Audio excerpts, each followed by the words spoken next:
and we're on SpeedGaming. I'm hanging out here with Jet 2980. My name is Gregory Puff. We're in the middle of our spring tournament 2021. How's it going, Jet? How you feeling today? I'm doing very well. It is, pretty nice evening here tonight, and there is no better evening for some Final Fantasy Randomizer right here on SpeedGaming. We have a really interesting party setup here. We got 4 Forest, Wildham versus Rojo, and oh man, this should be a barn burner. Yeah, so 4 Forest, it's one of the options that we gave these runners. And of course, the seed decided to roll something very interesting here. As you can see, we've got 3 red mages and a thief. So a little bit of excitement here. We do have Blurst classes. One bonus, the thief is going to have night spells, and the red mage will have an extra 30 HP starting off. So other than that, the classes will be normal. Those are just kind of the little bonuses that we have going on here. So it should make the thief definitely more viable than they normally would be, having some couple of white magics there. Also, looking on Wildham's side, does he have some small sprites here? I'm not sure. Not sure what's going on with Wildham's side here. So if you haven't watched the Spring Tournament 2021 yet, what you're looking at here, fairly standard flags, but we get to play with some new things if you watched in years past. We have random chest in dungeons on, so Ice, Ordeals, Marsh, Sea, and Sky are all going to have one chest in those dungeons have an incentive item, but which chest? These runners are going to have to explore to find out. We have an incentivized Power Gauntlet, which casts Saber, and a White Shirt, which casts Ruse, as well as being one of the best in slot armors for the white mages, which unfortunately we don't have. And bossers are going to be 100 to 150% HP, so we'll let you know what their HP totals are as we fight them. Of course, this being Final Fantasy Randomizer, the goal here going to be for them to light 4 orbs and have the key and the loot. So those are what you're going to be wanting to watch out for. The 4 orbs top left of the tracker, and then the key and the loot items 3 and 4 from the left of the middle row. So looking at Wildham's timer, looks like we're off. Yeah, I'm going to have to start doing that from now on just to give commentary a good lead into the thing, so we're not just like, oh my, they're starting up. So got Quadex. That'll be good against Garland.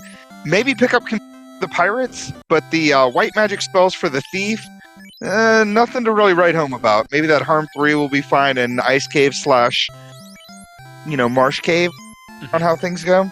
Something that's underrated about having night spells is that you don't start getting them at level 15 or after promotion. You actually get them right from the beginning of the game. So definitely a nice thing for that thief to have. And if we have like a level 2 Fade, this is going to be an incredibly powerful party. Yeah, and then you'll notice we've got some pluses and minuses in front of our armor. This is, again, part of the whole blursing thing that really gained traction sometime late last year. Obviously, pluses mean that they're better than normal, and minuses mean they are worse than normal. As you can see, that Rapier +5, that's a kind of a big pickup.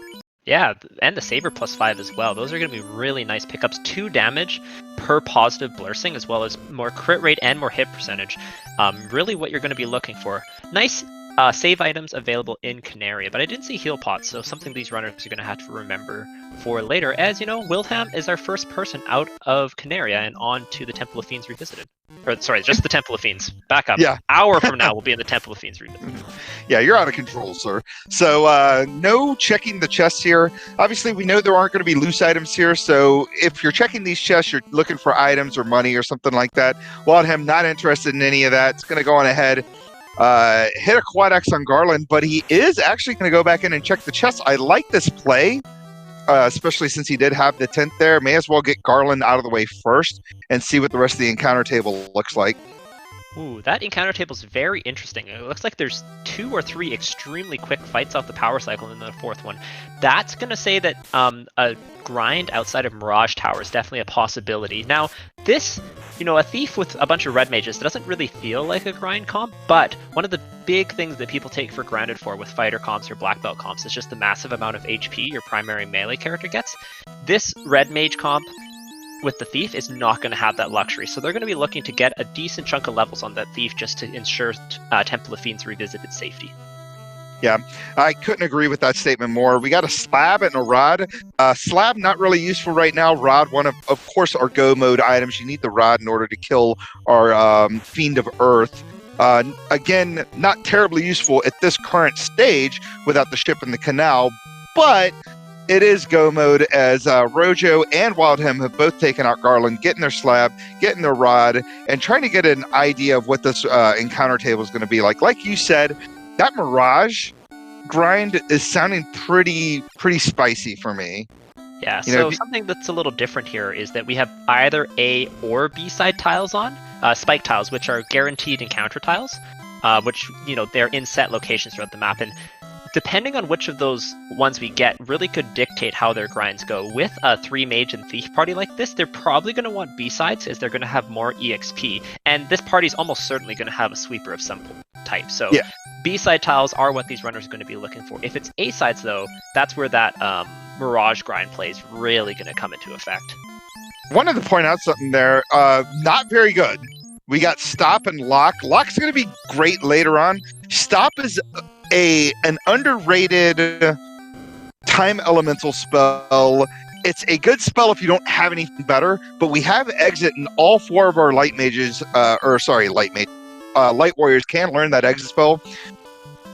It's pretty good. I'm fine with the Exit. It definitely gets you out of dungeons. It'll make it's going to make Marsh a lot easier. Same thing with Ice Cave. Wildham not picking up Confuse, so he's going to have to melee and quad X these pirates down. Yeah, it's a small advantage actually to Rojo, who picked up a few of those Rapier +5s. Of course, the Ice -1, a great sword, but having a few more melee options is actually going to be important, especially if we don't have any magic available at level 3. If we have no sweepers in level 3 magic, those Rapiers are really going to pay off. Yeah. Rojo getting the bad news as well with the Stop and the Lock being there. Again, Lock is going to be fine later on, not so great right this moment. Stop, it's more useful if you run into like unrunnable waters or something like that. You have no other way to kill them. You can at least paralyze them and stop them from doing crazy things to you, but it's not really great now. But Wildham does take the pirates down, gonna get a floater, so that changes the whole mindset of this seed now that we can get into the air with the free canoe. Yeah, one of the key elements of the Spring Tournament 2021 flags is the free canoe. It's a constant throughout the entire tournament. And it just means basically when you get the floater, you get to go in the air. Now, some strategic importance here. The ship and the canal are guaranteed to be in the inner sea, right? And there is Ice Cave, there's Crescent Lake, and there is Marsh. So there's 3 incentive locations, and the ship and the canal are guaranteed to be in. So 2 of those locations are essentially dud items at this point, and that actually makes quite a big difference in terms of your routing priority. So we're going to have to see if, these runners decide to still go to Marsh early like you would normally, or if they decide to forego that and instead go, somewhere else, like Waterfall or Deals. Of course, the shop item does change the math slightly, but the point still stands. 2 of the items in the inner sea are essentially just pointless at this stage. Yeah, if I was these 2 runners, I would probably choose not to go to Marsh Cave, because I noticed when Rojo was in Temple of Fiends earlier that werewolves had quad X. And now they're not like a crazy encounter down in Marsh Cave, but they are an encounter down there, and you don't want to get your whole party quad X'd all over the place while you're trying to dig out an incentive item. Mm-hmm. Exit does make the earth play a little bit, or the ice play a little bit more palatable, but not exactly what you're looking for. I actually kind of like this play by Wildham, because if you're not going to go to Marsh, going to Volcano to get some gold, to get some levels, this is really solid, and we're also going to get... we're soon to see what our trap tile is. There is a trap tile there that he decided to not step on, but we will see shortly. Yeah, we're going to find out real quick whether we have A-sides or B-sides. Now, for this particular party, I would prefer B-sides because they give a little bit more experience, and you're going to want experience over your entire party as opposed to, a solo grind. So... And it looks like we do have B-sides, because the Wolf and Gerwolf tile is not something that exists in the vanilla game.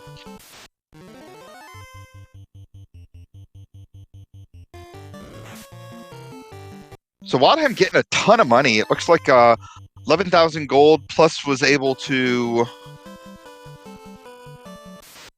grab a couple of weapons. I mean, I know that rune sword -4 wasn't like the thing most people would want to see, but it's still something.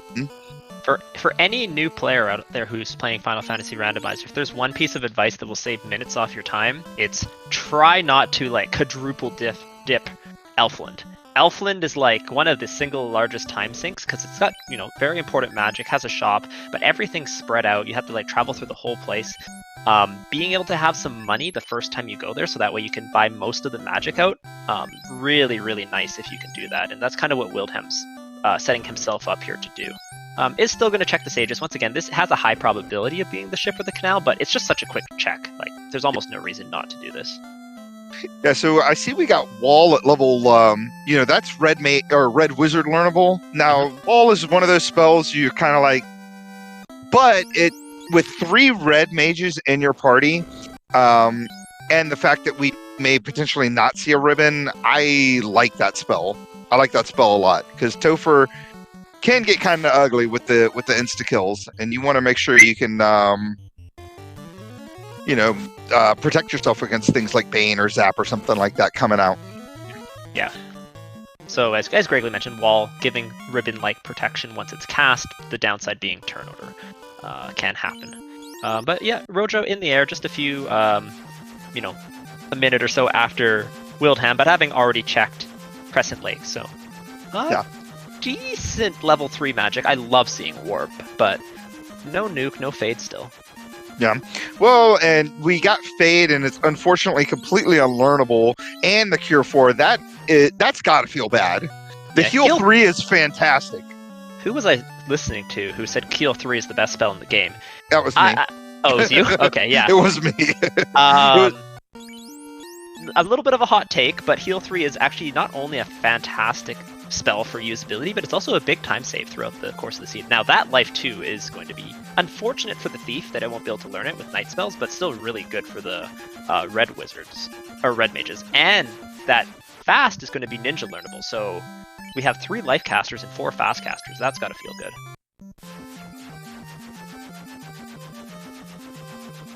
Nuke, though, nowhere to be found, so Sweeper's still not quite perfect. Oh, go ahead. Oh, no, I was just going to say, I completely missed level 4 spells.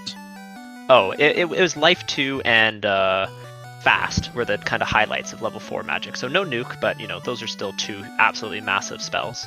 But one of the key parts of the Thief endgame tends to be promotion, just because Thief armor and weapon selection is absolutely atrocious, but Ninja armor and weapon selection is pretty good. So the tail early, always a nice thing for these runners. Everyone is going to be happy to see the tail with a Thief and 3 Red Mage party. Absolutely. I couldn't agree with that statement more. Unfortunately, like we've already found out, the black magic's not so great. But, that defense +5 that we picked up out of the Pretty Islands, now that's going to be huge for the entire party. Yeah, so our tracker tonight, rock solid, giving us all the details on magic and things like that. And yeah, when you take a look, like, the magic is like a little bit underwhelming, especially the black magic. Ice 3, Fire 3, all level 6. Not really what you're looking for. So this is going to be, if you like to see people swinging swords, this is going to be people swinging swords. Well, we got Temper at level 5, which is, again, it's learnable by the Red Mage and the Red Wizard, so it's definitely going to be useful once we get into Topher, if we get enough levels, which these guys should get enough levels for, because they are running party. Feel comfortable going into Topher with a Thief lead. Sorry, did you ask me what levels do I feel comfortable going into Topher with a Thief lead? You just cut off for a second. Oh, my apologies. That is exactly what I asked. Yeah, for me, Thief leads tend to be mostly about HP. I'm looking for about 400, just over would be ideal, depending on my armor situation. But also, just in general, you're going to want the Thieves a little higher than a Knight. So, Knights, the golden rule is usually 24-ish if you have a Masa.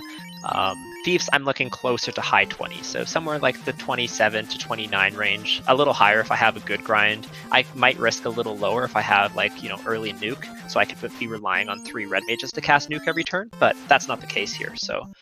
I'd also probably be looking at a 2-man grind here at some point if I can. get one of the red mages a little bit higher HP than the other one, so that way it could be a more primary life caster in case things go down. And the thief, of course, is going to need levels. So even, yeah, like 3-manning the seed or like coming down to 2 characters for a grind or just for a while, I think those are both going to be good strategies in this particular, like just with the way Magic's rolled and stuff. No, I definitely have to agree with you. So we've got route divergence already. Looks like Wildham did go on ahead and hit up Marsh Cave, going the 50-50 there, knowing one of these is going to probably lead to the canal while the other is going to lead to potentially something that would be useful. The big whammy would, of course, be, one of them being the Ruby or something like that. That would be heartbreaking. But something bad on those zombies and ghouls because he is only down to 2 characters. Rub. Yeah, Rub, not a spell that's known for having great accuracy, but white mages, early level light warriors have about the MDef of an imp, so Rub fairly effective against them at early levels. And yeah, there's the canal. So I was going to commentator curse this and say I don't love the early Marsh play. I would rather go elsewhere if we can avoid it. Like Ordeals I think is pretty nice, but I can see the argument for it just to try and get a few levels or some gold. Unfortunate for Wildham, though, it doesn't really pay out, but fortunately for him, it didn't also lose him very much time. And you can see right away just saying, you know what, 3-man right now, we don't need a 4th red mage, especially not with a low-level nuke or anything like that.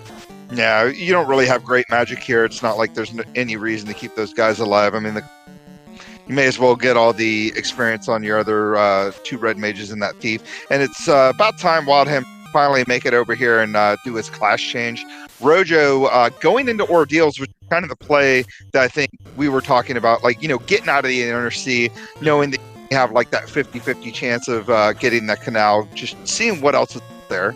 Yeah, I think I might have considered getting a few levels, either outside Crescent Lake or maybe checking Earth Spikes or something with that Quad X. Quad X can actually be a fantastic grind tile spell, just so you have enough charges of Warp for Ordeals. His Warp was level 3. But I think Rojo's in decent level shape here. Yeah, the Ordeals play. Dead Pulse, another runner of this game, and myself are both very, very large fans of going to Ordeals, basically, like when you can in the early game, just because it tends to be really nice for getting some early levels and also just some relatively free treasure boxes once you get to the top floor. Yeah, it looks like Ordeals, this Pillar Maze has given Rojo the business here, as he is struggling to get through this thing, and he's doesn't really have anything he can take down. He's just got to keep running away from all these battles. Luckily, one of the newer flags that we've put on in the tournament is everything is runnable. So there are no unrunnable encounters this particular seed. Everything's going to be runnable. And I see you, Bean Tilt.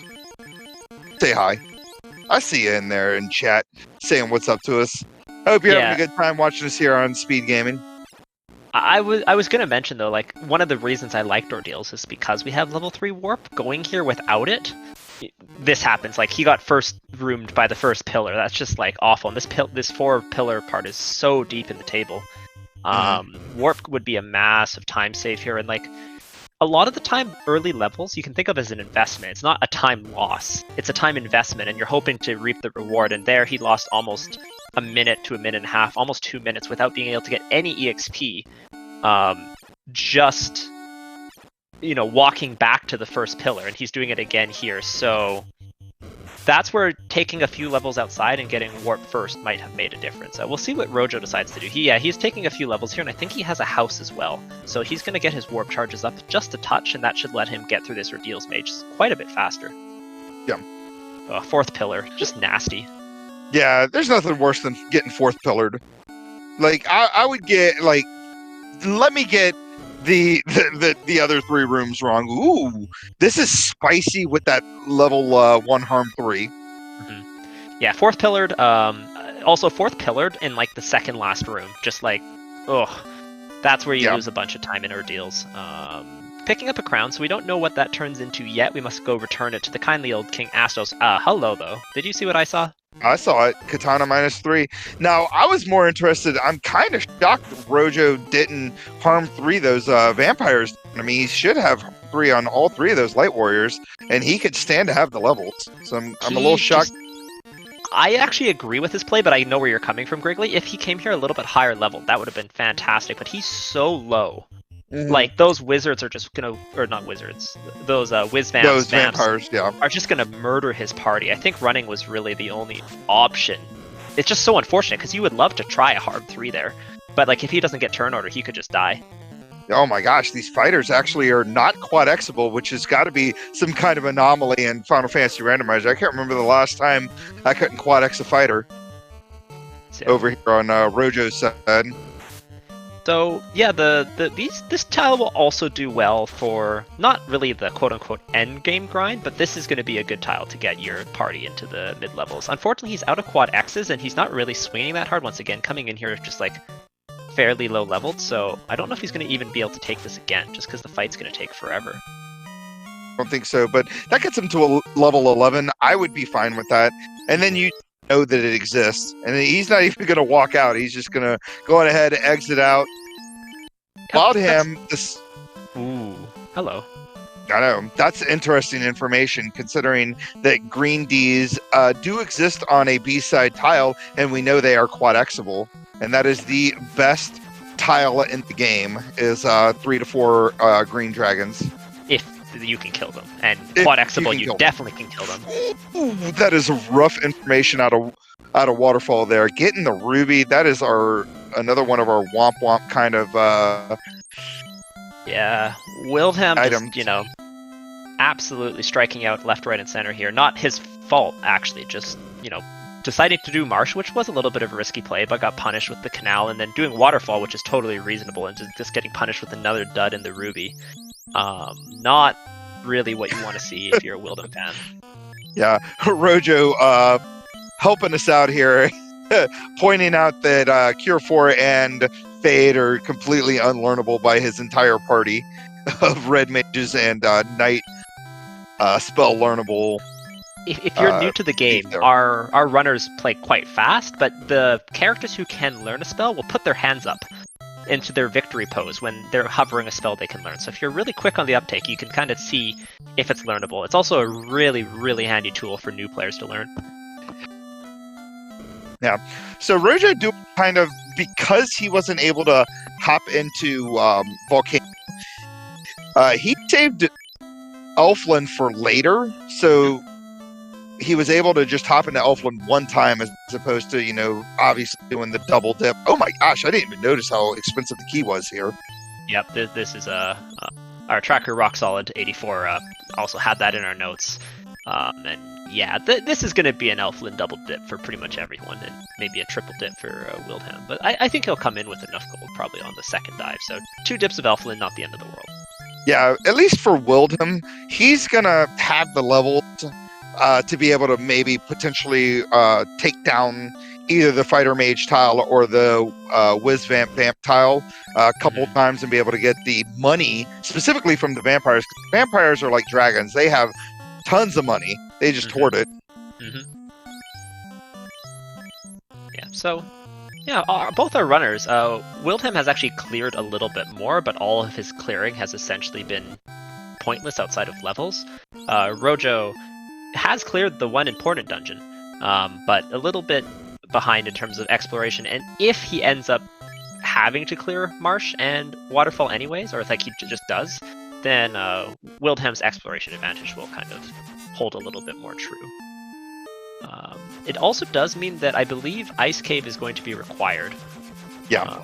Unless it's a dud. It could be a kind of dud in the White Shirt or the Power Gauntlet, where I'm not really considering either of those super, super dud-like, because the White Shirt we haven't seen in Viz yet, and the Power Bonk tempers level 5, which means you'll have some charges, but not a ton. Remember, red wizards gain charges at a slower rate than black wizards or black mages, so that's something important to keep in mind.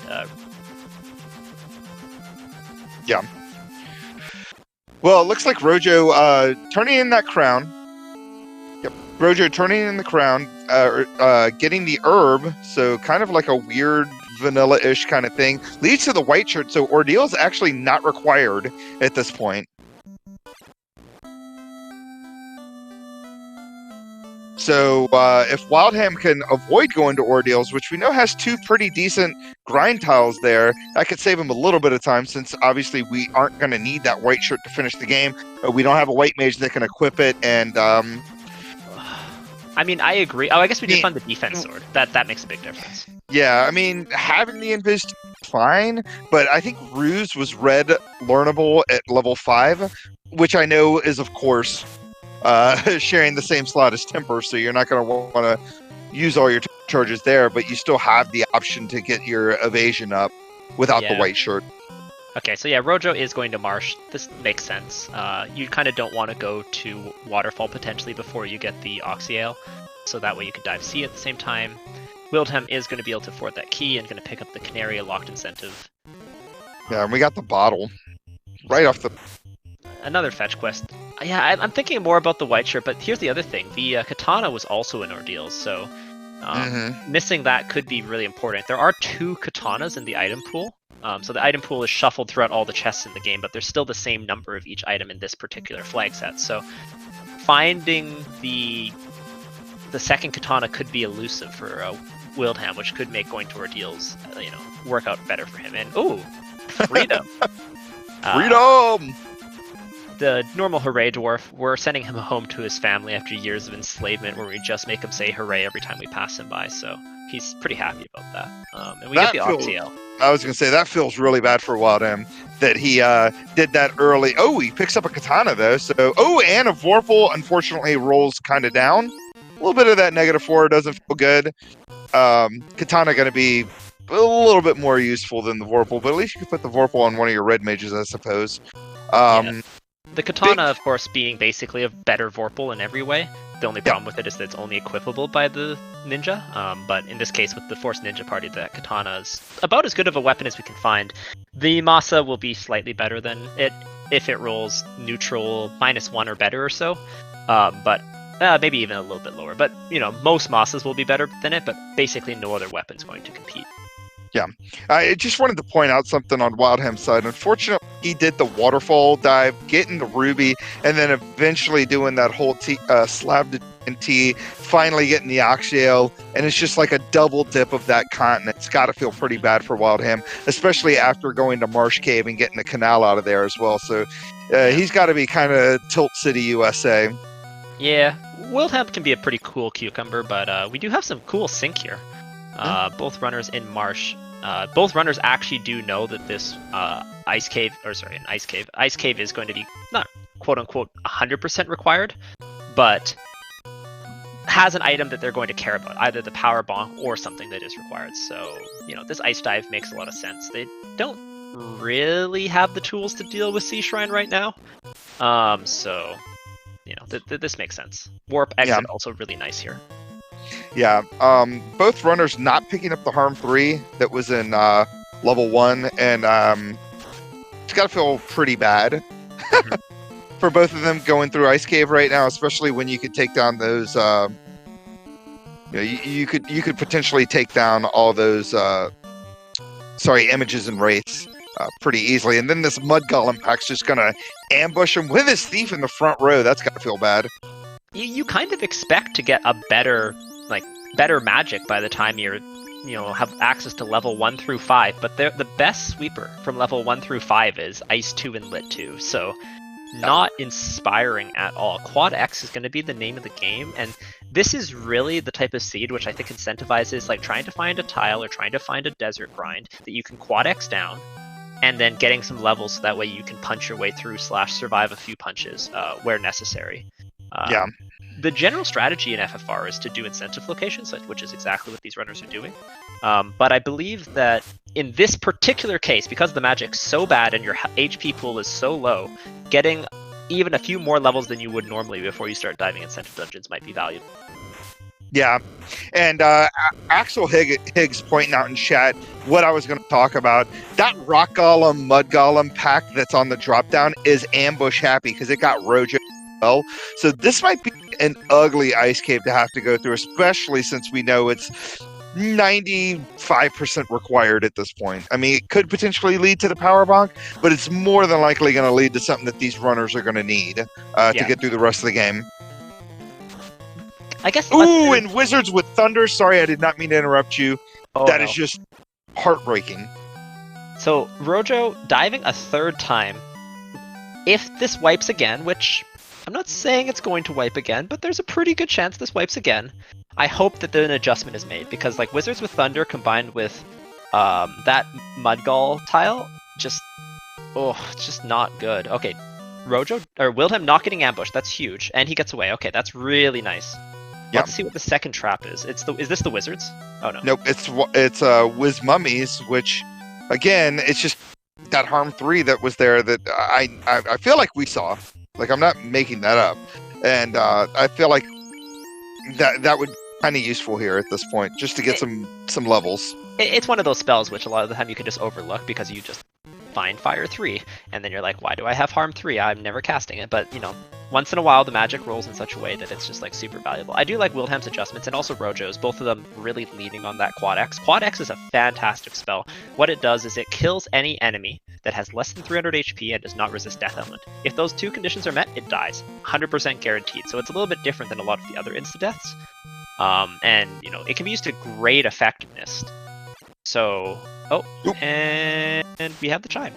Yep, that is definitely going to be required in a sense that, well, you need it to get into Sky Palace, and not even interested in that spike tile. Wildham probably going to walk the rest of this out of here because he knows that Ice Cave is a little bit on the scary side, but he's going to check these last couple of chests, probably just to get some gear for his the rest of his party, and the fact that he has exit at level 1. He hasn't seen the Wizards, so he thought he got through the scary part with the Rock Gull, Mud Gulls. Rojo realizing he can't kill these things, so he just needs to run, and these red mages are awful at running. The Thief, the best chance he had. Okay, third wipe. Goodbye. Yep. So Wildham going to take his bottle that he picked up from the keylock location, going to turn this in, and then probably proximity going to head into Sky to see what the incentive is in there. Check some of this out. Ooh, silver's rolled up, which makes them better than a gold -2. If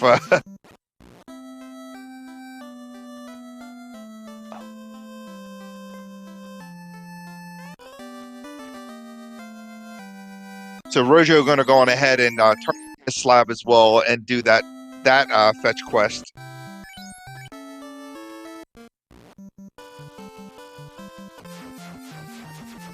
Which we know leads to the white shirt.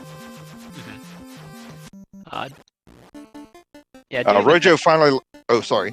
Oh, I was just going to say, doing the fetch quest, if you get some incentive items on the way, you can get a little bit more key item EXP, but not really essential otherwise. Yeah, no, go ahead, Greg. I was just saying, Rojo finally hopping into Earth Caving, checking out these 3 quick and safe spike tiles. Nothing great there. Bones and crawls on the second half of it, and then Argylls on the first half of it, which is not fun. And we know that werewolves have Quad X, so one of his red mages go down already, but he's got life too, so it's totally fine. I did want to point out something that I missed in the level 1 magic, but it looks like level 1 has Saber as well, which actually does make the power bonk a lot less required than it would be with, you know, normal level 5 temper and a thief comp.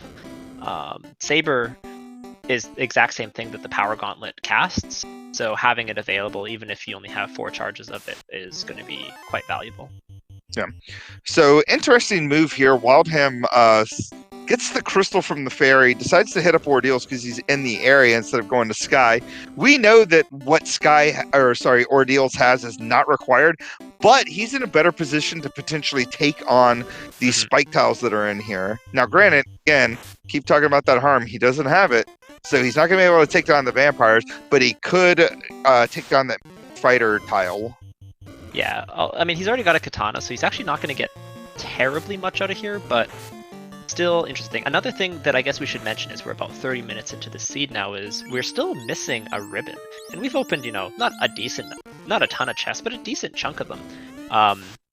Rojo also deciding, interestingly, to do the earth play. This makes sense because he was checking the earth cut tile. This is kind of just like the proximity check, but this is a little bit scary with his levels. Okay, yeah, but Wildham, see, this is where warp is just like, oh boy, so much time save.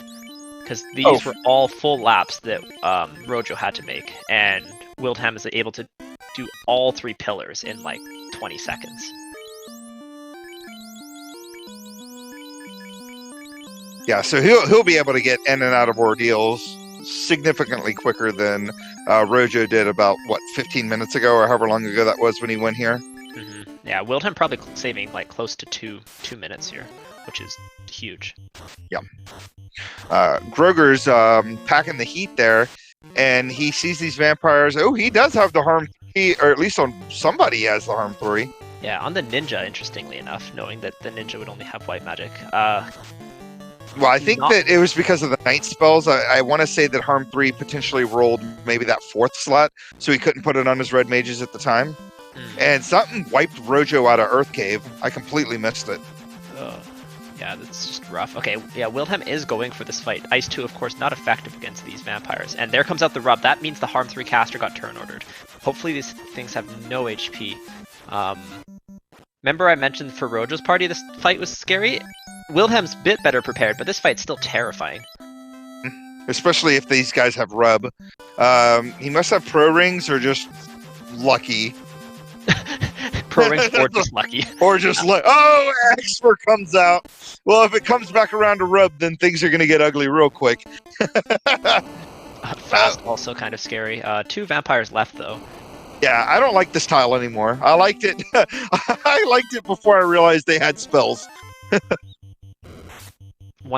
That just a bunch of misses. Going for run. And he's finally had enough. Wow.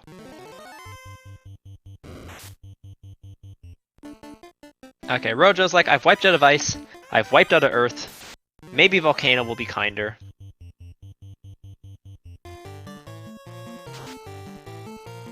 To be fair to Rojo, like, he's had some pretty tough takes. The only thing, like, Final Fantasy Randomizer, especially when you're up against a good opponent, you kind of hate to just sit. But unfortunately for him, the incentive dungeons have been super dangerous to get through, and you really, really underestimate how much the low HP parties like take a toll on you, especially when you're 3-manning and you don't have as many bodies to take punches or take quad X's. So a few more levels will go a long way, and I think that's partially at least what this Volcano play is trying to do. So good on him for making those adjustments. Yeah, I just feel bad for Wildham. He completely exits out, doesn't see the fighter mage tile, which would give him pretty easy levels considering where he currently is. But I know that vampire whiz vamp tile kind of spooked him a little bit. So he's going to go on ahead and get out of there, do his crown turn in, do his crown turn in, and hopefully this crystal leads to something that'll be a little bit more useful than we know the crown leads to. Ooh, a ribbon out of Matoya's cave. Okay, so a pretty free ribbon, especially because this adamant is almost certainly required. So that means both runners are going to get it. Now, that's not to say it's not valuable, and the earlier you have it, just like early levels, early ribbons can pay huge dividends, but likely for Rojo to be able to find that as well. It's when a runner finds a ribbon in, like, Earth 2 or something like that, where it's like, oh, I don't know if the opponent's going to find that, and the adamant turns into, never mind, it's not required. It's the one other dud item that remains in the pool. So that means the item in Sea Shrine is going to be the cube, and then the Sky Palace is going to have the loot. Yeah, can you believe it? This is probably the first seed I've seen of this particular flag set where the entire inner sea was duds. We got the ship out of the sages, we got the canal out of Marsh Cave, and we got something that led to the power bomb out of Ice Cave. That is insanity. Yeah, I mean, who opens, chests in the inner sea anyway? And ordeals is not required either. With the we know it's going to eventually lead to the white shirt. Ooh, mana cores. Now I know this ambushed him right away, but this is like where that quad X really comes in handy, because these guys typically don't roll much over 300 HP. Oh yeah, Krellin correcting me actually. The cube could be in Mirage Tower. I just don't want to put that into the seed, but you are correct. The cube could be in the Mirage Tower, and we could all be very sad. That would be pretty rough. It's funny when things are kind of like pseudo vanilla, like a vanilla ruby into rod or something like that. That's oftentimes the worst case scenario for the randomizer. You're like, why would you ever put the rod? Oh. Okay, why would you ever put the rod in Sky? In Earth? Sorry, I totally lost my train of thought, because that was a Massa +4 that we just found in Earth Cave. That is awesome there on that's Earth Cave? Volcano. Oh, sorry, I just was like, what? Yeah. No, we just found a Massa +4 in the volcano, and it wasn't in like a completely free chest either, so Wildham could miss that, and that Massa +4 almost certainly better in 95, maybe 80 or 90% of scenarios than the Katana. The Katana still has a slightly higher crit rate, but like Massa +4 is insane. Yeah, I'm a little shocked that Wildham decided not to just hang out with those mana cores for the rest of his life. I kind of feel like I'm in the school of Burt Reynolds. Burt Reynolds says, find a good enough grind. Don't go looking for a better grind. And to me, mana cores, especially under 300 HP, are a good enough grind. With a 3-person party, these blueties also could be... Oh, never mind. Yeah, With a 3-person they are party, quite flexible. with a 3-person party, a lot of the time you can get away with just a walk and grind. The issue with this party is it's just not that well equipped to walk and grind. So you're like, okay, I have a 3-person party, I have a thief, I have 2 red mages, I'm just going to walk and grind my way to the mid-20s. But the problem is that without sweepers and a thief who's not high enough level to like really kill things, you just don't kill anything while you walk, and you're like, everything kills me, or it takes forever for me to deal with these packs. So a walk and grind is not as good of an option as it would normally be. Although, you know, as he kills these Gersharks, it's certainly improving a little bit. Yeah. Squint would be fine if we had pro rings all around. I'm not sure if Rojo found them in shops yet. But it looks like we're going to go ahead and get our first Fiend kill here over on Rojo's side as he throws out a fast, going to try to go with confused strats. And of course, Carrie's going to go on ahead and melee his thief in the second row there. That feels pretty good. Trying to figure out what he wants to do now. He's got options. I mean, hold might be better than confuse. It has a little bit better chance of landing, and I think that's what he's going to go with right now. So it's good that he picked it up. Unfortunately, Rod's going to go down. Hold is going to come out, and it is going to be ineffective as well. Going to throw out some more defense swords. This is actually a really smart move because he's realizing that Carrie is only attacking. So at this point, may as well go on ahead, get all the evasion up that he can possibly get here on Schnock, and make sure that his thief can survive. But man, Carrie going through all that evade and still landing a hit. So more heal 3s coming out. Probably going to get another hold. One more defense coming out. Hold is still not going to land, and a crit from Carrie. What is even happening? Like, I would be freaking out if I was in front of my computer right now as Rad gets hit big time. Only 17 HP left. No. Oh my gosh, these confused and holds are not landing. Schnock going back in, 6 hits. We are well over a lot of damage, but it doesn't matter because finally, with a 300 HP hit, we have got our first orblet over on Rojo's side at about the 40-minute mark. It looks like Rojo has the Masa on his red mage instead of his ninja, and that makes sense because the ninja, of course, can still swing that katana. But it did really make it so that his thief was like struggling to take down Carrie quite as quickly as you would expect it to, especially because that red mage with the katana who was fasted was spending a lot of turns healing. Which isn't, strictly incorrect or anything. It just made it so that Carrie had a lot of turns to punch. And, a couple defense sword adjustment really good there, but a couple other things could have gone wrong, and that could have turned ugly. But Rojo gets out, Orblit, Masa +4 acquired. Yeah, I completely missed what happened on Wildham's side because he was obviously in Sea Shrine.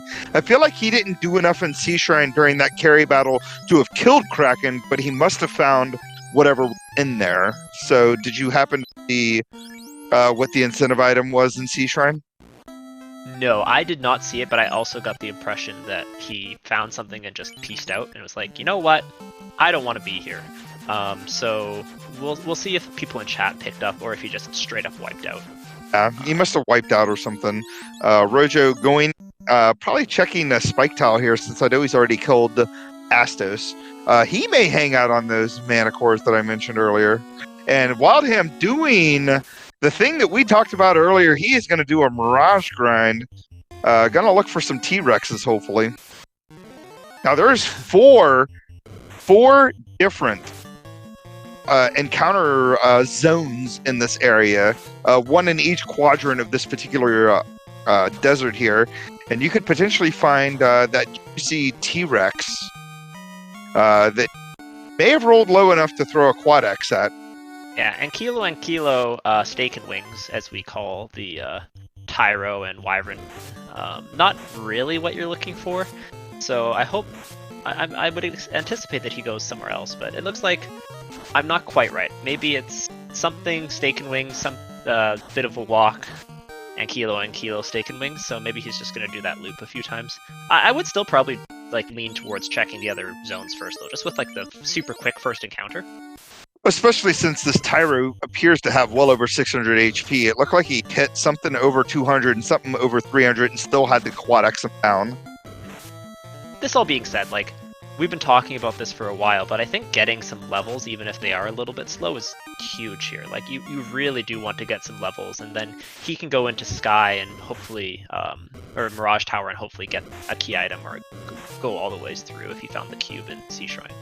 Rojo, though, kind of as Greggly Puff expected, is just going to be sitting on this Manticore tile. Now, Manticore's not known as the most EXP-heavy enemy in the game, even though they are found in the last dungeon, Sky Palace.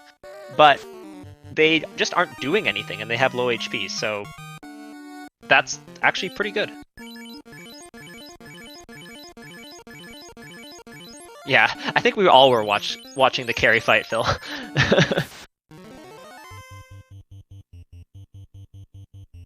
So, as we get a little grind on here, I did just want to call out again, my name's Jad, I'm joined here in the booth by Greggly Puff on SpeedGaming Prime tonight. Our tracker is rock solid, and yeah, you're watching the Final Fantasy Randomizer Spring Tournament 2021 match between Wildham and Rojo. I hope you're having a good time. If you're interested at all on what's going on the screen right now, please feel free to join our Discord. We're more than happy to have some new players. We're going to be doing a new player tournament along with a boot camp. In about 6 weeks, the boot camp starts up, and we would love to have you take part. So if anything that you're watching looks entertaining to you, please feel free to give us a ring. Yeah, so grinding kind of just continuing. This is not always a part of all seeds, but right now, just with this party, with the magic the way it is, I think it's a good play here. I expect them to take it probably not all the ways, but into the 20s would probably be a nice start. So like, level 20 across the board. Yeah, that's where Wildham is now. I'm curious if he goes much higher. Okay, so he's hitting 20. Generally speaking, you do what he's doing right now in order to kill off a party member. And it looks like that's exactly what he's doing. So the reason he's doing this is to redistribute the EXP from 3 characters to 2 instead, and that's going to increase the EXP gain for those 2 party members. The strategic reason behind that is that with mage comps, you want more lower level characters because you just want them all to have those early spell charges if there's good magic. But with something like a thief, you want 1 higher level character, so that way it has the HP. Well, actually you want 2 in this case. You want the thief and a single life caster to have the HP, so that way they can both survive nuke. And the thief, who scales directly off levels for damage, has as many levels as possible, so that way when they do the sword swings, they're hitting as hard as possible. Mages, on the other hand, the spells don't scale off levels at all, so the only thing these red mages need levels for is just to get some HP. So that's why he's deciding, you know what, I don't need ... at all. I'm going to get my thief higher level, and then I'm going to keep 1 red mage up, just so it lives enough to get life. And oh, that's gotta hurt. Rojo wiping on his grind. There is no save on game over here. That means he is back to where he started before kicking that grind off. That's gotta hurt. Yeah, wow. I'm shocked that he died on Manticores. I know they ambush sometimes, so like that damage output probably caught him off guard, but wow. Yeah, well, especially with the low HP, that can definitely happen. And I think he had his thief in the back row too, so that means that he didn't have that advantage of them potentially not ambushing him. But I've seen turn order enough to where, if they ambush you, all 4 of them go. Then you kill 1. Then all 3 of them go. Then all 2 of them go, and so forth and so on. And I think that's just what happened to Rojo there. Yeah, I mean, that happens to everyone. It's one of the worst feelings in the game, I think, when you lose. But it's just a fact. It's something that just does occur. I guess he doesn't really have to make the adjustment just because these Manticores have 0 HP, but he could also move the Masa over to his Thief just to make sure he one-shots them, but it looks like the Katana already isn't having many difficulties. And he's going to go for a safety save here. Call. Oh, where? Maybe... Does he have no heal pots? Does he know something we don't know? Maybe he knows of a better... Oh, no. I think he just... Oh, he's going to check Toph grind, but I don't think... Did he save?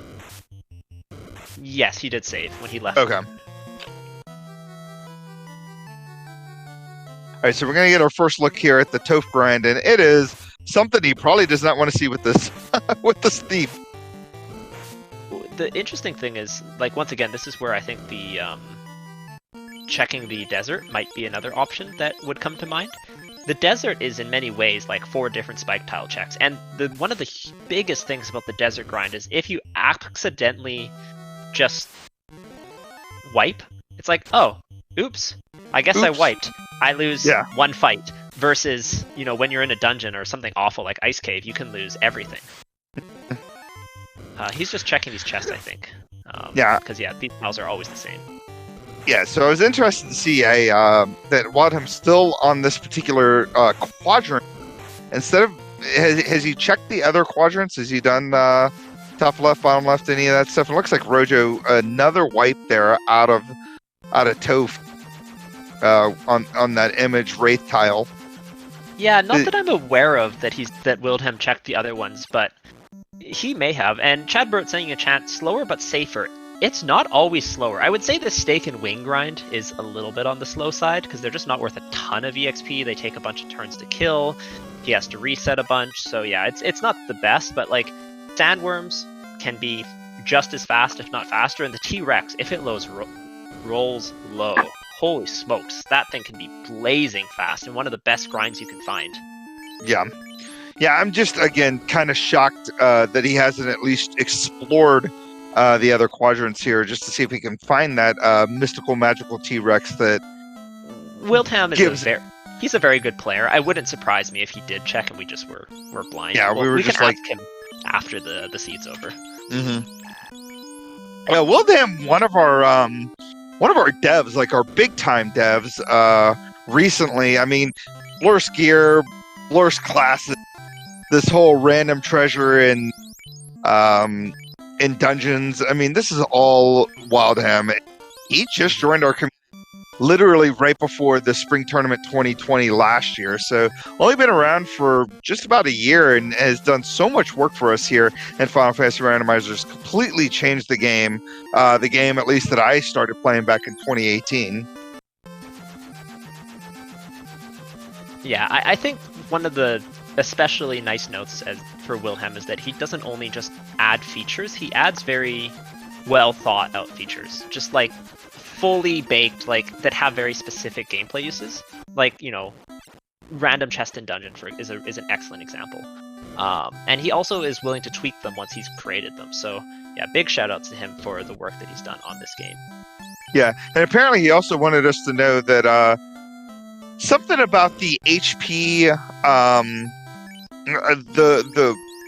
the text looked when you were in stone status versus when you weren't in stone status was updated in the 4.1.2, but didn't want anybody to know about it. That was kind of one of the things he pointed out. Wanted everybody to know there in spring tournament form, I guess is what you want to call it. I was like, what a weird thing to post in there, but I'll let everyone know. Thanks, Wildham.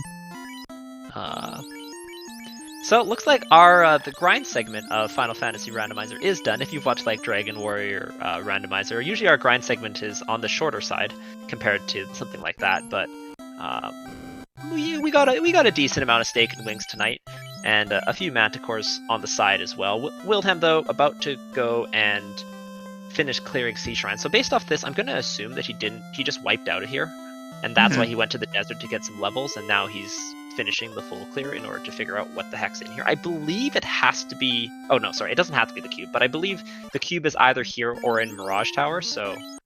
yeah.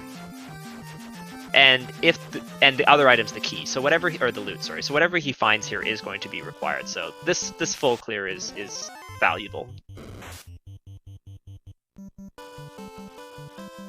Yeah. Yeah, either one's going to lead to something that they need. And And the risk of the cube being here and you clearing Mirage 1 and 2 and then finding the loot makes Sea Shrine the correct choice to clear first. Yeah. So, you know, if he had, well, I guess he has enough levels now, but, you know, that Fire 3 at level 6 for his Red Wizards would be useful potential. Well, I guess he can't really learn it. I didn't see what slot it was in. But he could have taken down those metal slimes. And you can see here, even with the grinding that Wildham just spent and invested time on, still having trouble because A, he hasn't found any good armor, and B, the Thief's HP pool just is garbage for a melee class. So, you know, this is not easy.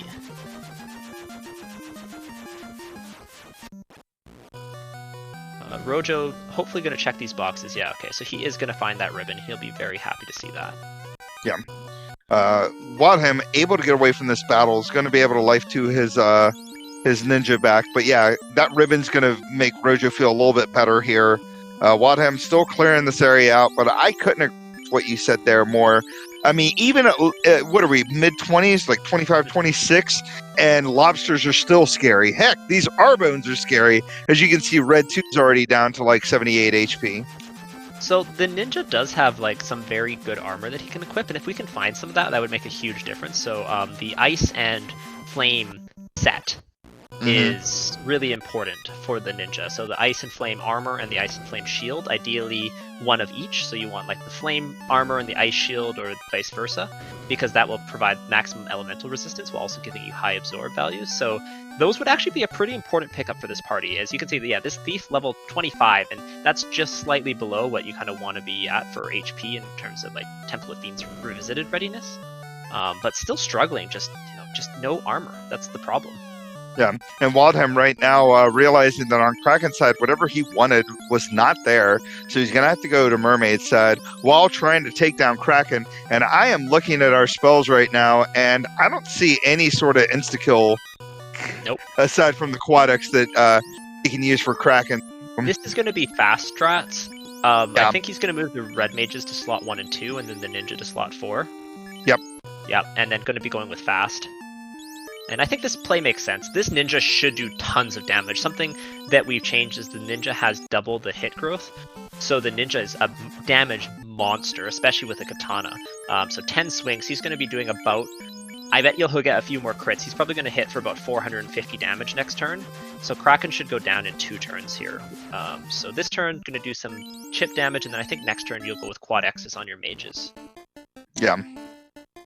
Kraken taking down Red 2 there, but luckily that fasted ninja still alive. 10 hits for 333, 3 hits for 100. He's gonna try. Oh god, Kraken fasted himself up, doing 11 hits. Too long, didn't read. Takes it down, getting a ton of levels on himself, up to 26 now. Gonna do that. Okay. He considered it because he didn't want to take those 2 steps. I understand what he was doing there. Imagine taking down Kraken at that point and getting ambushed by lobsters or something before you could light up the water orb. He did get out though, and yeah, well played by Wildham. He had a good strategy. I agree with that strategy. Keep in mind, he does not have the Masa because the Masa was in Volcano, so only Rojo has that. So I think he did what he could there. But that just goes to show, like, that was Kraken 1. That wasn't even Kraken 2. And that was almost a wipe for this party, so I cannot overstate how valuable fighters and black belts are just for their tankiness. They're so important, and, you know, it's just not the same without them. And that doesn't mean you can't win without them, it just means you really need to make sure you're making the correct adjustments. Yeah. I mean, look at Rojo's party right now. He's already 2-minute it through Earth Cave, and we know he wiped at this point, so we don't know exactly what he wiped on here in Earth Cave. But he's on whatever floor made him wipe. It's probably these images. I want to say they wrecked him in Toph earlier. Wildham's still looking for that incentive item, which we know is going to be required. It's either going to be the loot or the cube for him, right? Because the cube could potentially be in Mirage. Yeah. Which would just be rude. That's just rude. So rude. Yeah, so just if you watch another race later, the item in Marsh cannot be in Marsh keylocked because Marsh Keylocked is actually a separate incentive location by our logic. However, it can be in Mirage or Sky, and it can be in the Keylock chests in Sea Shrine. So just, a couple of notes. Not that many chests left. Yeah. Very, very hopeful. Okay, that's a nice pickup. Hopeful that he finds it somewhere here, otherwise he's going to have to go clear the TFC floor, which is always unfortunate. TFC stands exactly for what you think it stands for. Just the last word is chest. Yeah. It's just awful. And blink and you miss it, and the homeless man that lives in the cave at the bottom of the earth is gone. Nothing noteworthy to say about him, but unfortunately Wildham is going to have to check these last 3 chests here. I don't think it can be key locked, right? It cannot. Oh, there it is. It can be key locked, but it's unfortunate when it is. But he does have the key, so regardless, he's okay.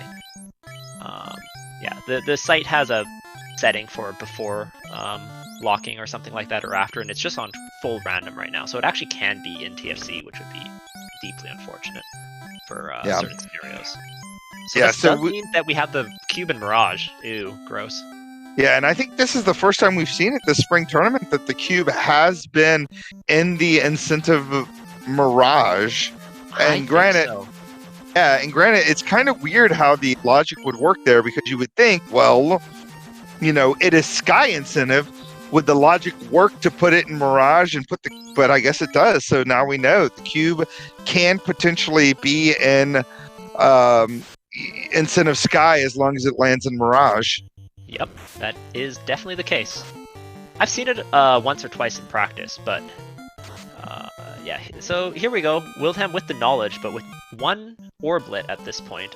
Meanwhile, Rojo, I believe he has killed Carry and Lich. Yeah.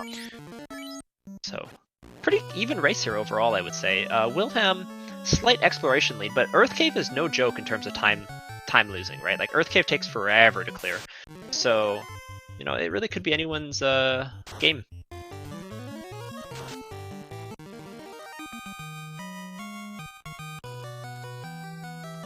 Let's see, we should be seeing the cube shortly. There's 10 chests on less than greater than, and 6 or 7 on this floor. Mm-hmm.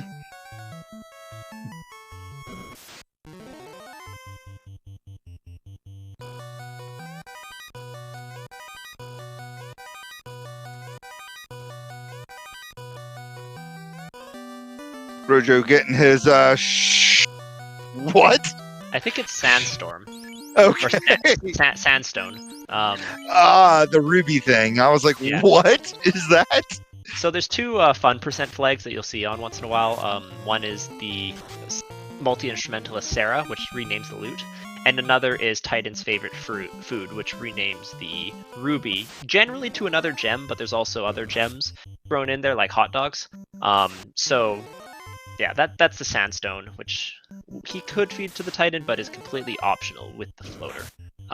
Wildham does find the cube, and we will be going up Mirage. Now, interesting question if he's going to open any more boxes. I feel like the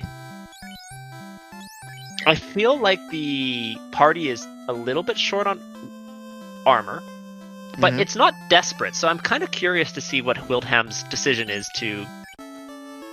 whether he's just going to keep on clearing, or if he's just going to go mode the rest of the seed. If he decides to go mode, he's almost certainly going to miss the Masa and Volcano. Oh yeah, the Masa in the 5 chest room, top left-hand corner. I've seen people that desperately needed equipment that missed that room, so I would not be surprised if Wildham decided to completely skip past that room completely.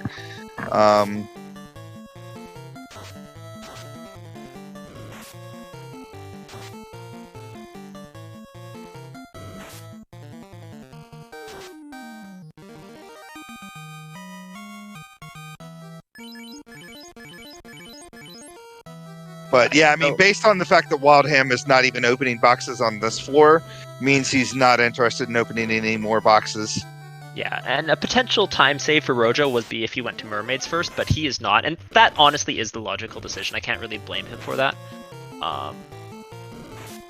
Wildham is opening a couple boxes here: the CC Gambit, the Crab Cakes Gambit, the 2019 Spring Tournament Champion. but I not don't- finding anything there. Going over to the 6-pack on the right. I don't blame this check, but it's still pretty quick to check those 10 chests. Opal -3 and a pro ring. So not bad pickups here. Sky provides, as they say. I mean, yes, but not really what you're looking for. Pro Ring's always for sale somewhere, and the Opal -3, well, a nice upgrade isn't like... I guess, wow, okay, if he's equipping it on his ninja, it's a pretty nice upgrade. You just expect the ninja to have slightly better armor at this point, but it's just not happening. No big silver armor, no flame armor, or ice armor. He does have both the flame and ice shield, but those are like minor compared to body armor. Body armor by far the most important. He's about to get the bad news that these fighters are, in fact, not quad-Xable. So he's going to go on ahead and get out of this battle. I guess it feels like he doesn't need the levels that he could get from taking on 2 fighters. But yeah, I mean, that's 2 warp charges versus the 1 warp charge if you would check the 2 rooms on Sky 1 with the 9 to 10 chests there. He might prefer the encounters on Sky 3 over the ones on Sky 1. So. Yeah, the bad men are pretty scary. You're not wrong. Sky 2 actually has the best encounters, but Sky 2 sucks. So I also don't blame him for that. Yeah, I think there's like 10 chests on that entire floor, and it's like they couldn't be any further apart unless it was TFC or Earth 3. Mm-hmm. So Rojo, of course, full clearing the Sharknado floor, which is on the left side of Sea Shrine. Unfortunately for him, the incentive item's on the right side of Sea Shrine, which is entirely separate. So he will have to go clear that out. Once again, completely logical to clear the left side first, just a little bit unfortunate for him, but both players really paying the same time cost here. I think the difference between the runners at this point is that Wildham spent about 2 minutes left less in ordeals, wiped less out of dungeons, and the routing was kind of close-ish to the same in terms of time lost for efficiency versus time gain. So Wildham with a small lead, I would say, at this point, but definitely not anything major. Yeah. Wildham getting kind of wrecked a little bit by those airs. They have first turn rub and just keeps erasing that poor thief. So just, a bunch of those fast charges / life 2 charges he's gonna have to throw away. Ice 2 these down, which I like this play. These guys can get pretty decent EXP. I might have been the only person who put R-Hydra as my favorite enemy. I love R-Hydras. They are like, whenever I see them, I just like, oh, beautiful. They don't do anything except when they have nuke, but they usually don't do anything, and you can just ice 2 or ice 3 of them down. So 10 out of 10 enemy, would recommend. Kill it on the Bridge of Destiny. And here's Tia. Yeah, they're definitely scarier in vanilla because they do have cremate as their first skill. But let's go ahead and talk about this Tia battle. Of course, he's going to get that turn order where the ninja's going to attack before Fast comes out. It's just one of those things that just happens. But luckily, Fast is going to come out. He's going to get his 10th hit here. And we're going to keep white shirting and see what happens. But over on the left side, Rojo taking on Kraken, trying to light up his third orb as he throws out some ruses. Not a bad play here as he keeps snocking the correct place. Poison going to come out, going to do a lot of damage to those that do not have ribbons. But over on Tia's side, we got 3 hits, 3 damage out of, I think, red 7. Hold's not going to land on red 2 there because of the ribbon. 10 hits, 259. You don't want to see that. That katana -2, it's kind of it's a little scary there. Katana -2 is just lacking in raw damage. It really needs the power bonk to get going. But Rojo in a little bit of a tricky situation. Remember, Wildham also had, some trouble with Kraken, so this isn't totally surprising. Wildham does clean up Tiamat, and that lights his second orb as Rojo's on his third. But keep in mind, looking at the tracker, Rojo is missing the chime. So he does have a little bit of work to do before he can even go take on Tia, and that's why I'm saying this is still quite even. You can see the difference here, though. Man, that Masa just hitting like an absolute truck. Masa, turns out it's a pretty good sword. Yeah, not too bad. That was great. What am I trying to see? Yeah, improvisation there out of Rojo, realizing that that just once he died, knew he was going to have to lean on that red mage that had the Masa +4, switching over to white shirt, switching over to ruse, switching over to the fast, and was able to take down Kraken pretty handily with that solar red mage. So that was pretty awesome. You love to see that. Yeah, so Rojo also going to go into the right side, and he will likely be checking mermaids first, and then doing TFC, the TFC floor second. That's fairly standard, just because of how long it takes to walk the TFC floor. Wildham, meanwhile, about to just blaze through this volcano. Oh, he is checking the free chest. Okay, this is... Or maybe he's checking the spike. If he checks a few chests here, he may end up picking up the Masa, but no, he just was checking that spike, because he didn't even open the box that he was beside for free. That is a signal.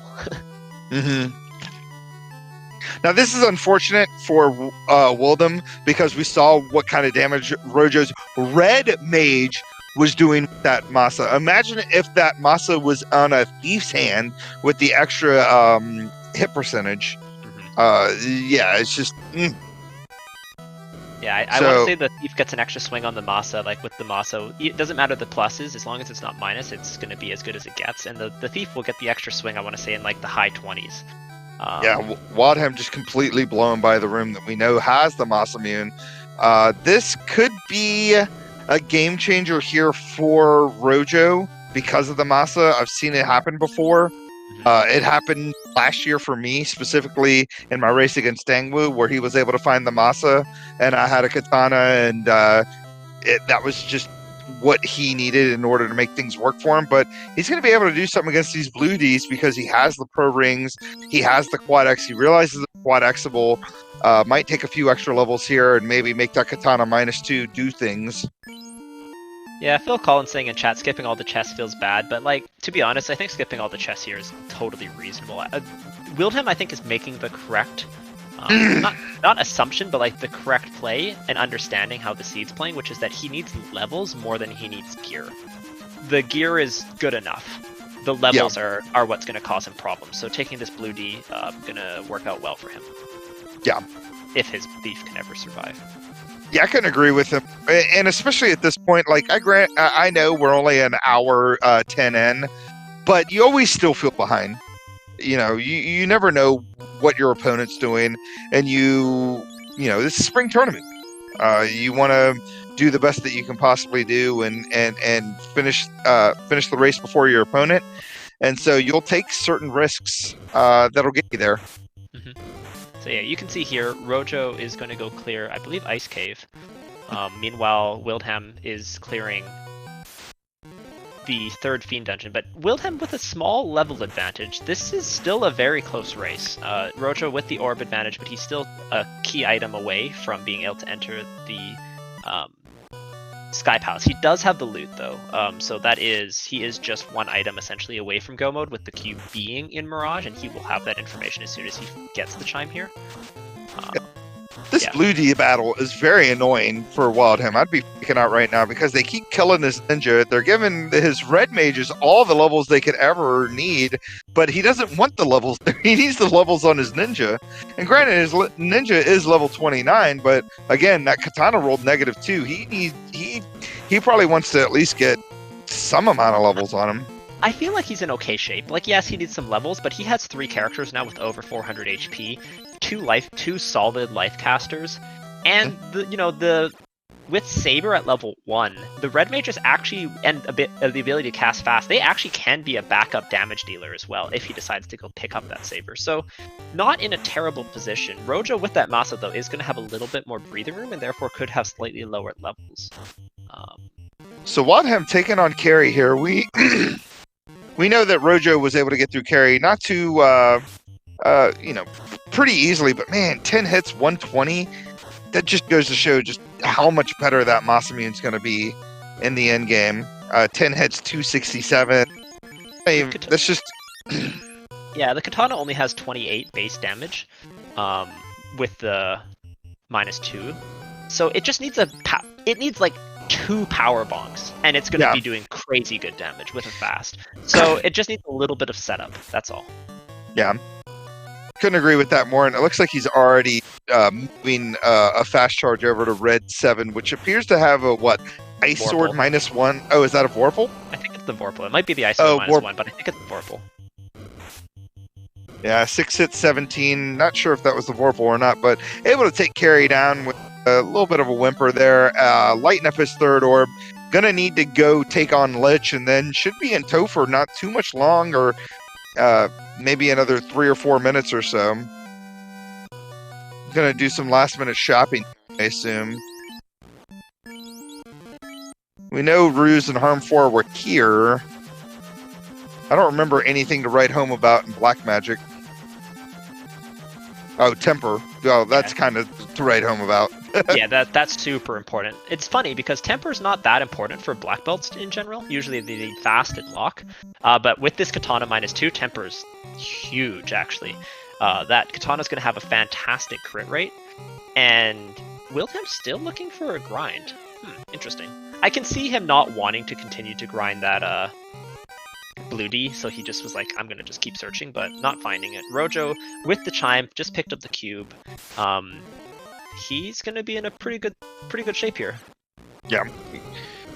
Yeah, so we got basically our 2 runners trying to light up their last orb here. Rojo gonna find his cube, or not gonna find, obviously found his cube here. Interested to see if he'll check any more boxes here. As we know, there wasn't much to write home about. I remember there was something on the 3rd floor. I think it was like an Opal -3 and a Pro Ring -3, but I don't think he really needs that. Once again, not gear that he's really looking for. I feel like with his current setup, he could definitely try and dive the Temple of Fiends Revisited. It's just going to be, a little touch and go. You can see though, like these runners are so close.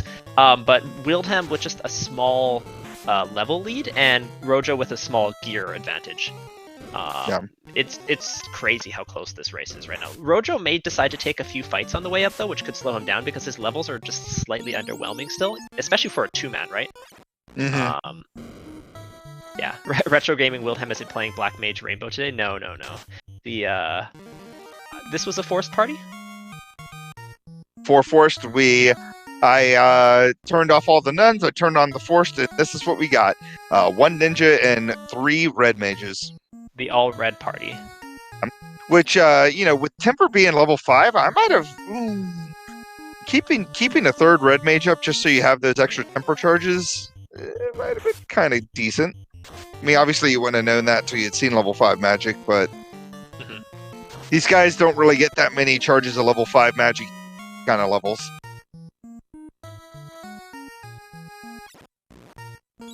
So Rojo making it to the Bridge of Destiny. Get your lizards out there. Maybe we'll get a robot. I don't know. We'll see. A little war mech. Wow, Rojo not taking any fights here. Okay, maybe he'll take this one. Okay. We'll see. Yeah, he does. I'm kind of surprised he's not. Like, his levels are not exactly where I would want to be. A nuke could just clear him out.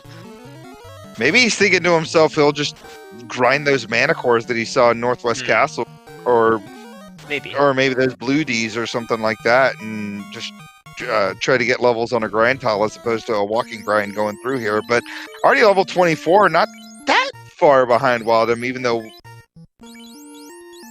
5 or so levels behind Wildham. Yeah, but it's not only that. It's like Wildham has 3 party members and almost near 30, right? While Rojo has 2 that aren't even 25. Yeah, so we got double fiends again. Wildham gonna make probably short work of this Lich battle here. As 10 hits, 520, takes down Lich. Rojo throwing out the Quad X a little bit early, considering we know HP's clamped. Tiamat's gonna throw out a hold. It's gonna land on Schnock there in the back row, which completely nullifies that ninja. So he's gonna have to make these red mages do red mage things. Yeah, so clamped, meaning in Final Fantasy Randomizer lingo that it has at least 100% of its base HP. So this Tiamat will have at least 1,000 HP. So Quad X, once again, hitting anything with 300 HP or less and does not resist death. This doesn't resist death, but there's no way on turn 1 it's going to have less than 300 HP. So, yeah. Good stuff by Rojo, good stuff by Wildham. And we have 4 orbs lit, both runners in item and Orb Go mode basically at the same time. Wilhelm doing final preparations. I'm very curious to see if Rojo's just going to go, or if he's going to go farm some EXP first. We'll have to see. Yeah, it looks like Rojo also going to go on ahead and do a little bit of last-minute shopping as well, decide what he wants to do, what he needs before he heads into Topher there. Going to obviously stock up on heals. What do we have here? Gold -2s. I think the -3s are still better. Going to grab wall for everybody. Have the one ribbon. May as well. Yeah, it may as well is definitely the right call. Yeah, may as well. Wildham already in Topher, just a little bit over an hour, 17 minutes. Let's see how this Topher dive goes. Yeah, I don't want to... I haven't looked at the spoiler room, so I don't actually know. But I don't want to spoil it too much, but Sorry, I don't want to jinx it too much. I haven't looked at the spoiler room, but this dive is looking okay. Like, I'd say he has the tools, but it's by no means guaranteed. Oh, absolutely. I mean, he's clearly got the level advantage with the 3-man. The only thing he's really missing is that Masa that we found in... We'll just see how that goes. Masa's really the sword that should be called the game changer, though, because Masa is huge. A lot of the time in the Temple of Fiends Revisited, the best defense is a good offense. Kill them before they can kill you, and the Masa allows you to do that. The Masa with a fast charge on a ninja, that's like level 25 or 26, it's going to do massive damage, like massive damage from the get-go. So, you know, Rojo is going to have a pretty big edge with that, and we'll have to see if Wildham can make that up just by going a little bit faster and those levels paying off. Rojo wants to see decently high absorb fiends, but without nuke. Wildham can deal with nuke a lot better, so you know that's kind of what both these runners are hoping for, as Wildham approaches the first fiend refight on the earth floor. A fun piece of trivia, the encounter rate increases on every single floor from the earth floor onwards. So it goes from 8 to 9 on the earth floor, 10 on the fire floor, 11 on the sea floor, up to 12 on the air floor. And then, funnily enough, there actually is an encounter rate on the floor with chaos, but none of the tiles can cause an encounter. So even though the encounter rate is 1, it just doesn't matter. So yeah, learn that nice piece of trivia in the Final Fantasy Randomizer Discord the other day. Wildham about to approach our first fiend, but like Rojo on the same floor. Just like a little bit better turn order. Also, this earth floor has a lot of encounters. Looks like they're on a different encounter table, eh, Gregley? Yeah, it looks about that. If I'm Wildham, though, I'm much happier to see these encounters on the earth floor than I would be to see it on, like, the water floor or something like that. Because that was, like, 5 encounters in a row or something ridiculous like that. Yeah. I mean, luckily they have the thief in the party, so even a ton of encounters in a row, you're going to be able to run away from them more than likely, unless they ambush you and just take out that thief. Then that's just annoying more than anything. But Wildham taking on Lich 1, we got a stun coming out. Not going to do a whole lot to this party, since everybody has over 300 HP, and stun is basically like Quad X, except it paralyzes you instead of kills you. So, already finding out that Katana isn't really doing a whole lot here. 10 hits, 253. You hate to see that kind of damage, especially on Lich 2. We'll see how the rest of it goes. Hopefully he can get some crits out of that bad boy.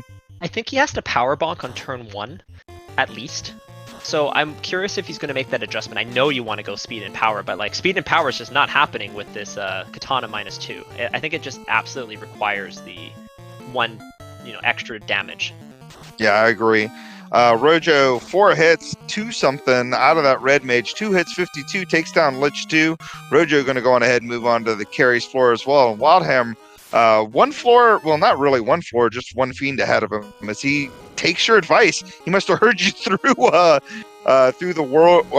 world of commentary, as he goes on ahead and throws out a power bonk for the fast. With the 10-minute delay, he still hears me. Excellent work, Wildham. Yeah, I think that play is going to work out nicely for him here. Thinking about using a temper as well. Ooh, Ice 3 take down pretty much everybody, because except for the ribboned red 7. But this Katana should do pretty decent damage. 10 hits, 434. Probably doesn't have to do anything else, just attack at this point. Maybe get some heal 3s out there. And Rojo doing a lot of the same stuff. I mean, fast, power bonk, attack, tempers, and wildham taking down Carry there. I maybe would have considered a cheeky quad X there because Carry had already taken about 400 and so damage. So a quad X might have worked, but yeah, heal 3 is the safer option, and wildham gets through. Now this is where I'm curious, because wildham got a ton of encounters on the earth floor, and like Rojo got much fewer. I'm wondering if Rojo's going to get slammed with a bunch of encounters on the sea floor, which can be awful because they tend to be large packs that can take a while to run away from. When the thief goes, he's going to run, but you might just not go for a while. Yeah. So getting everything under control. Interested to see, because of, is he gonna use the? Yeah, I mean, it's only fast. I guess he can throw out a life too there, and exactly what you said here. He's having a hard time getting away from this battle right before Kraken 2. But man, these guys are right on top of Kraken 2, right on top of each other. A lot of the same strats here as the white shirt comes out fast, power bonk. Yeah, I mean, fight going according to plan so far. Put the person up, get sacrificed. White shirt's going out. Okay, that's. Oh boy, that white shirt paying off. Now Rojo using the defense, which I think is a nice adjustment as well. But remember, that's where the ribbon, the Masa Moon really comes in handy, because your life caster is the same as one of your primary damage healers, and that's absolutely huge. So Wildham go with the cheeky quad X. That's not going to work, but this swing, that's going to work. Oh boy, 9 hits. That's the katana showing who's boss. Just, you know, that was like what, 3 tempers? Yeah. Maybe? Yeah, that's why the katana is so powerful in the late game, but it really does need just a little bit of help in the damage department. Yeah. But and Blake, and you missed it over on Rojo's side. He takes down Kraken as well. Doesn't have the same issues that Wildham had, but yeah, we are getting all kinds of stereo fiend fights here. This is a really, really, really close race, and I'm on the edge of my seat here. Oh, I can't handle it. This is super close. I mean, we kind of just, just let the action speak for itself. Holy smokes, 2 Tias. Here we go. Yeah. So a lot more of the same stuff going on here. Fast coming out on both characters. We've got wall strats happening to make sure that thief stays alive over on Rojo's side. We got fast. Another wall on Wildham's side. Some power bonks and all kinds of crazy stuff. Let's see what happens here once Too Long Didn't Read finally decides to start attacking with that katana. Rojo 6 hits for 265. Not a ton of damage there out of that red mage. Let's see what this katana does. 7 hits, 171 on Rojo's side. So this is a slightly evasive and very high absorb Tiamat, where crits are really what are doing damage here. But yeah, there we go. That katana is going to pay dividends. What the crit rate means is that Masa red mage is going to do some damage, but not nearly as much. And this is where Wildham's strategy of going all in on that one katana wielding ninja is going to pay off a little bit better. So yeah, Wildham through. Yeah, Wildham through before Rojo. Rojo's still trying to take him down, able to stay alive. We haven't seen anything too terribly nasty, and there goes that Masa hitting for 530. Taking down Tia 2. And the good thing here is Rojo doesn't have to do as much healing as Wildham had to do. Just gonna have to throw a couple of heals out there, but doesn't have to do life 2. Wildham going in. He is ahead of Rojo there. We're about to get some stereo friggin' chaos is going on, and I know I said friggin', but we're doing it. Let's go. Yeah, switching the ribbon's the right play, but oh my goodness, this is incredibly close. Yeah. I mean, that ribbon switch could potentially cost it as Fuse goes out, completely misses. Rod going down here, wall coming out. Going to protect Schnock there in the back row. Over on Wildham's side, still doing a lot of the same stuff. We got fast, we got white shirt, we got tempers coming out. I assume wall will be coming out as well. We're going to keep doing a lot of the same stuff with the power bonk. That did not look like a big hit there out of Rojo's side. It looked like 6 hits, 69. Yeah, so tempers, a little bit of locking would help too, but I don't know if either runner's actually casting that. Oh, crack coming out. Okay, that's big. 2 characters survive though. Tornado coming out on Rojo's side though. Man, that thief is incredibly low HP right now. Any nuclear nuke could be like terrifying. Yeah, more heal 3s coming out. Schnock's still alive, but red is down. We're 2-manning it for both of these guys here. And it's just down to a Masa wielding ninja versus a katana -2 wielding ninja on one side. 7 hits, 527. Oh, 10 hits! 8-something. Rojo takes it down at 1 hour 26:31. Only a few seconds after, or I'm sorry, before Wildham, who takes it down at 1 hour 22. That is incredible. Rojo. Not quite a photo finish. Like, it's not going to go to retime, but wow. 8 seconds apart. Honestly, that could have just been like 1 or 2 crits different for Wildham, and he could have won that, or, you know, 1 less heal 3. Maybe his character surviving slightly longer actually went to his detriment. Actually, as you mentioned, the ribbon switch, which is the correct play, but instead for Rojo sure. went for the wall, and that also is a good play, and that made the difference. What an incredibly close race between 2 runners with different advantages. Now, I guess the one thing I did want to point out is that we just did not see a nuclear or a nuke that whole Temple of Fiends Revisited, which really, really played, I think, into Rojo's party strengths, versus what Wildham was more prepared for was more on the like nuclear side. I think he would have survived a lot better there. Holy smokes! What a photo finish. That was ridiculously close. We're gonna go on ahead and see if we can get these 2 runners in here to talk to us about their run. But wow, I think that's, from what I've seen so far, and I know that our spring tournament's only been going on for a little bit less than a week now. That's the closest finish I've seen. Oh yeah, I mean, you can't really get any closer than that.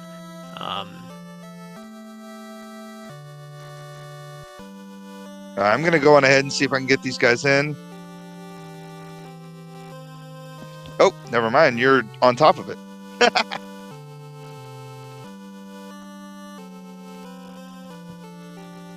Yeah, it looks like they're just joining the setup room now, so we shall have them in the booth shortly. Of course, these guys are on a 10-minute delay, so you're going to get a little bit of... their hearts will have recovered just a little bit, which will help before they get here in the booth. Yeah. Rojo, Wildham. GG's. GG, yeah. GG. Oh boy, that was a nail-biting finish. We saw like dueling fiend fights throughout most of the Temple of Fiends Revisited. Maybe just like any kind of thoughts from both of you, just as you guys, you know, finish that race off. It ended up being a lot closer than I thought it was going to be, considering how things were going for the early part of the race, or even most of the race. Yeah, that was a very very hard seed with the lack of magic for the red mage. And I guess I don't know where the mesa was. I guess that make a good difference too. Yeah, it was in Volcano Agama floor in the middle chest. Like the middle of the Agama floor is where that also was. Yeah. And Rojo just went there so much earlier in the seed that he was still kind of opening boxes because he like had no ribbons, etc. Versus you just went there later. So we kind of figured when it was open there that you might not get it. A little bit unfortunate for you, but not really something that I think is like the incorrect play. The katana pulled through, I guess. So I just did write down one question for you, Wildham. Did you check all the encounter zones in Mirage, and the Stake and Wings in the first one was the best, or were you just kind of like, oh, I found this and this is probably good enough?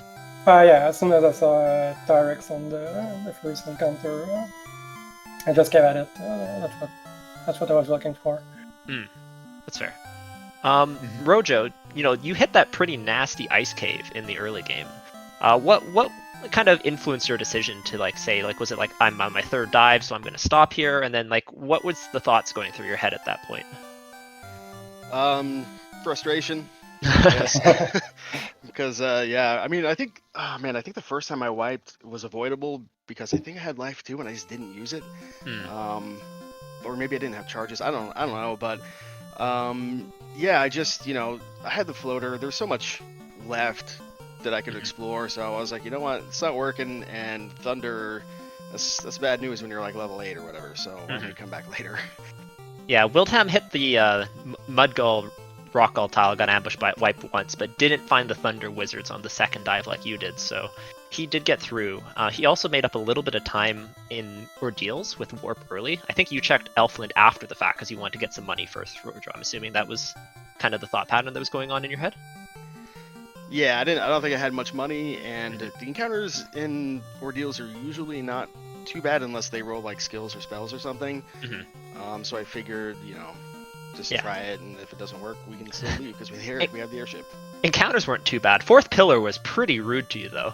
I was gonna say that looked like probably about a 1.5 to 2 minute time loss to Wildham. Not like, as I said, anything that was wrong with your play. It just stupid fourth pillar. One of the pillars goes back to the beginning, and the 4-pillar maze was like 2 from the exit. Yeah, that was pretty unkind. Gregory, do you have any questions for either of our runners? No, not really. I mean, the only thing I noticed was just how annoying that NRC was. I don't remember the last time that all 3 of the checks after the floater were duds. You know, it was pretty rough there. Yeah, Magic was also terrible. Like, Gregory was pointing out Harm 3 a bunch because Harm 3 was available at level 1 for the Ninja. But that's just because, like, how often is there just no good sweeper from levels 2 to 4, right? Like, there was Ice 2. Yeah, Ice 2 and Lit 2, I think, were the only, like, sweepers that could actually land on anything that wasn't undead. And then that Quad X was doing the work, as they say. Oh yeah, that's right. The MVP spell for the Swede. Yeah, there was a lot of quad X-able stuff. Dragons, not fighters, but mages and stuff like that. Mm-hmm. Yeah, and you guys both made very good use of it. I think the katana rolling -2, not ideal, but overall, you know, for the party, I think you guys both adjusted well. I was just mentioning to Gregory Puff, like, Rojo, you had a little bit of the gear advantage, because the Massa +4 is a pretty good sword. But Wildham had, like, really solid levels, and I was just kind of, you know, waiting to see, is it going to be the weapon that wins out, or is it a nuke or nuclear going to cause problems for your party, Rojo? Because your HP totals were high, but not like one bad roll could have turned it for you. And I think for your sake, there was just, thank goodness, no like ugly nuke on Chaos or something like that. But yeah, that was a little closer than I would like it to be, but I knew that it was going to be close going at those levels anyway. Mm-hmm. So yeah, and I felt super behind, so I just thought I had to go. I was gonna say, did you feel like, I'm not really comfortable with this, but like Wildham's a pretty good runner, and I feel like I wiped a bunch at the beginning, so I gotta go? Exactly, yeah, and plus, you know, I'm extremely certain that he knows the game better than I do. I think he knows the game better than everyone. It's like asking someone if they know their own child better than you know, someone else. I think he knows how the encounter table works pretty well and things like that. Gregory, do you have any other questions before we kind of head into final thoughts here? No, I think you I think you covered it all. It was a really amazing race. Chat was like all about it. Geez, that Topher dive was it was unreal, and I don't want to talk any more about it. I just suggest both of you guys to go back and rewatch both of you guys going through Topher, because it was very close, and it was crazy. So I guess let's get some final thoughts out of here. Rojo, what are you up, 1-0 now? Yeah, it's my first game of the tournament. Nice. Yeah, you know, it was super close. I'll definitely go check out that Topher. That was, yeah, it seems like it would be fun to watch. But still, you know, the other 2 folks in my pod I don't know anything about them, but I doubt they're slouches, so anything can happen. All right, Wildham, you're down 1. You still got 2 more matches left in the pods before we move on to brackets. What you got for us?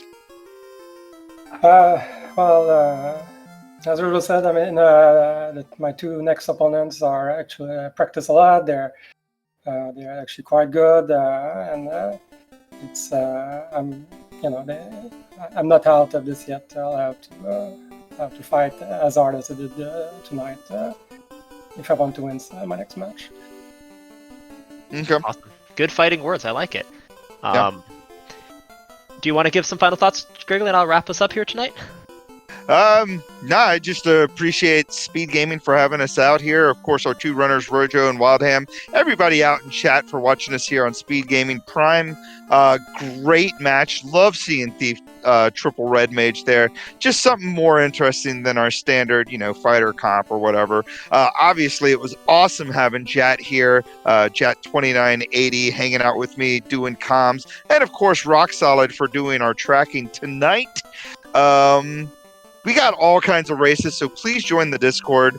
Go to FinalFantasyRandomizer.com, click on the link for the Discord, join us up so you can see the rest of our spring tournament matches. Only about 9 more weeks left of this, so plenty of FFR action happening. Jat, take us away. Absolutely. So yeah, as Gregory said, thanks again for him doing some comms with me, Rock Solid for tracking, and SpeedGaming for hosting us here tonight. If you liked what you see, please come join us in our Discord. I'm linking it in chat right now. And if you want to see some more Final Fantasy Randomizer action, we have plenty. Spring Tournament 2021 is our largest tournament ever. Tomorrow we have 5 games on the docket, with 2 of them being restreamed on SpeedGaming, another one on RPG Limit Break, and another 2 probably on Randomania. So if you want to check it out, 7 p.m. Eastern Daylight Time, 8 p.m. Eastern Daylight Time, we have some more Final Fantasy Randomizer action, so feel free to tune into that tomorrow. And with that, my name's Jat29E, and this has been a fantastic episode of the Spring Tournament 2021. I hope everyone has a fantastic evening. Good night.